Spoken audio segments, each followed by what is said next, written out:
Hey everybody, welcome to Get Busy Watching. I'm your host, Honest Dan.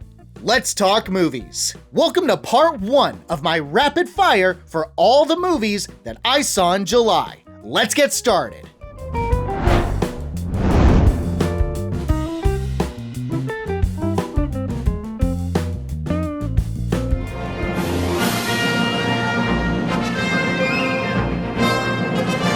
Lex Luthor uses an international conflict to humiliate Superman, who tries to maintain his good standing while Lex makes things worse. Being upfront, the only Superman that I acknowledge is Bruce Timm and George Newbern. Having said that, it's not bad, but it's definitely pretty messy. Gunn is absolutely throwing a ton of stuff at the wall and hoping the majority sticks. It kinda works, but it works in spite of itself. This feels less like a Superman movie and more of a Superman and Friends movie, if that makes sense. Despite how great Guy Gardner and Mr. Terrific are, this isn't their movie and their appearances are way better than Superman's. Lex is not my favorite interpretation, neither are the Kents, Jimmy Olsen, Hawkgirl, and I thought Ultraman was an evil Superman from another multiverse. Some things work, like the relationship between him and Lois. I don't even mind the twisty change in Jor-El. The tone is just right and feels like a Superman movie should, so I can't be too upset. No need to rush, but definitely keep your expectations mid. My honest rating for Superman, a strong 3 out of 5.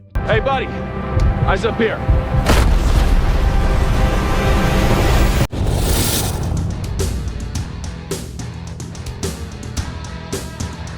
The Immortal Warriors and Charlize Theron are back, and now being hunted by Uma Thurman, the first of the Immortals and Theron's old flame. I got nothing out of it. It's over the top in a boring way, and stuff just feels like it happens and who cares? I love me some Charlize, especially in an action flick. But whereas the first one was an inoffensive but disposable urban fantasy beat-em-up, this one feels like it's trying too hard to have deeper meaning and fails. This reminds me a lot of The Wolverine, where now that the character can't heal from fatal injuries, you'd think they would be more tactical and careful about throwing themselves into violence. But that doesn't quite happen in a satisfying way. Uma is okay, trying her hardest to make this material work, and I don't know anyone who could have done better, but she doesn't do much other than scowl a whole lot. New characters feel whiny and useless, the action exists, which is a great description for the movie as a whole. It exists. Ain't the worst thing I've ever seen, not by a long shot, but I don't care about seeing more. My honest rating for The Old Guard 2, a weak 3 out of 5. I will destroy you and everything you stand for.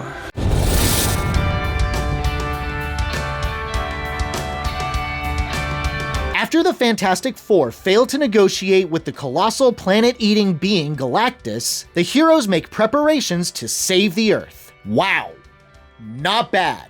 Not fantastic, but far and away the best Marvel film in a hot minute. My biggest problems are the villains. Surfer should have had this movie building up to Galactus, who would have been saved for Fantastic Four second steps or whatever. Or get rid of Surfer altogether and dedicate more time to Galactus's backstory, who seemed to have underlying sympathetic reasons for doing what he does, but it's not developed as is. With that said, I do really like the performances. Unlike most team-ups, everyone has their moments to shine. There's no girl boss moments or gender studies, which the cast stupidly hyped up for some odd fuck reason. The action ain't bad. It's a tight script and solid direction to make the climax really thrilling. PSA, no need to stick around for the mid or especially the post-credit scenes. They're not worth it. The mid-credit scene more, but not by much. I am quite impressed. I won't say that it's perfect, but I still think it's pretty good. My honest rating for The Fantastic Four First Steps, a strong 3 out of 5. What time is it, Ben? No, Johnny. Say it! I don't wanna!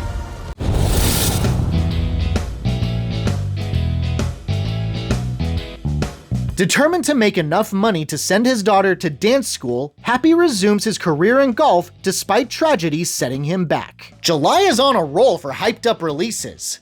By no means as good as the first one, It's pretty fun. I admit it lulls in the comedy, as well as a noticeable downscale of slapstick violence. What's there works, but it's not as abundant. And some jokes grew very stale, as most of them were repetitive throwbacks to the original and never stopped. But don't let me say that all of the comedy completely falls flat. Bad Bunny as Oscar had some great moments. Christopher McDonald, he does have some likable stuff and a hilarious fight scene with Happy. What completely took me by surprise was how well the dramatic elements were, really making you feel for Happy, as well as his relationship with his only daughter. It is staggeringly better than it could have been. As a fan of the original, I really like it. My honest rating for Happy Gilmore 2, a 4 out of 5.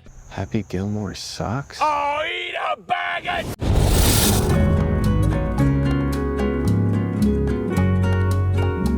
Dora and Diego search for a magic meteor that grants one wish, but has to contend with live-action Faye Valentine to get it. It's a kid's movie. I better exist out there. I've seen worse, but it's not for me. I'm easy on the movie for the most part because it's harmless. There's not a whole lot of no comedy by my tastes anyway, other than simple bad humor, which is to be expected out of a Nickelodeon film. And yeah, Boots doesn't do much. There's in-universe mechanics and speech patterns that only make sense for fans of the show, which I was too old for when it came out. Like Dora calls Map like a proper name, which in the cartoon I guess was sentient, but was just a map in the movie. Same with Backpack. I admit Daniela Pineda was amusing as the villain for 90% of the movie, then she has a redemption arc that made her less fun. But Samantha Lorraine as Dora was infectiously adorable, and Jacob Ramirez was pretty solid as Diego. And weirdly enough, the romantic interest for Diego stole the show a few times. What am I supposed to say about a live-action Dora movie? It's not painful to watch. My honest rating for Dora and the Search for Sol Dorado, a 3 out of 5. The last Inca emperor left behind a gold bracelet as the key to Sol Dorado.